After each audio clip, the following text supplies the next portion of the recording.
Hello student, आज हम chapter 12 Mahavir Prasad Dwivedi का जो पाठ है स्त्री शिक्षा के विरोधी कुतर्कों का खंडन पढ़ने जा रहे हैं। इस पाठ का नाम ये है स्त्री शिक्षा के विरोधी कुतर्कों का खंडन, जिसमें सबसे पहले हमें लेखक के जीवन परिचय को देखना है। इसमें महावीर प्रसाद द्विवेदी का जो जन्म है उत्तर प्रदेश के रायबरेली ज़िले के दौलतपुर गांव में हुआ था सन 1864 में। इनके पिता का नाम था पंडित राम साय और ये कान्य कुब्ज ब्राह्मण थे, लेकिन इनकी पारिवारिक जो आर्थिक स्थिति थी वो अच्छी नहीं थी।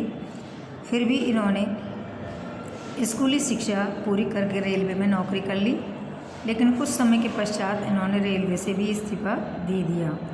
फिर इन्होंने 1903 में सरस्वती पत्रिका का संपादन किया जो 1920 तक चली। उसके बाद है जो 1938 में इनका निधन हो गया। ये बहुमुखी प्रतिभा के धनी थे और ये निबंधकार, समालोचक, संपादक, भाषा वैज्ञानिक, इतिहासकार आदि इन्होंने क्षेत्रों में कार्य किया। इसके अलावा उन्होंने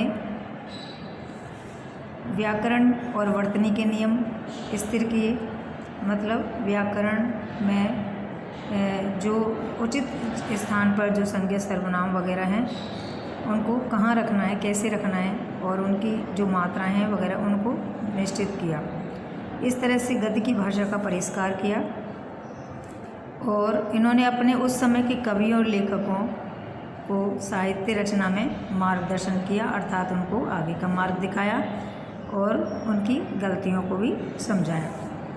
इस कारण आधुनिक हिंदी साहित्य के द्वितीय उत्थान को महावीर प्रसाद द्विवेदी के नाम से द्विवेदी युग भी कहा जाता है।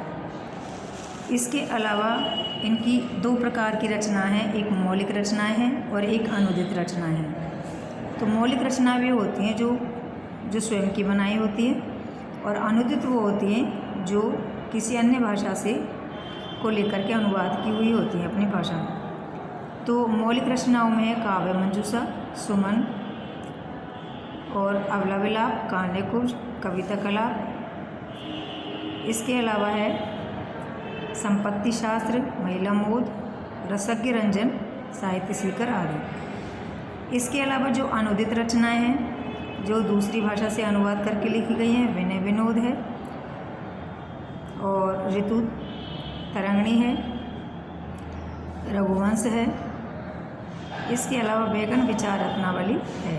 ये इस पाठ में मुख्य है और इसका अब जो पाठ का परिचय है वो इस प्रकार है कि इस निबंध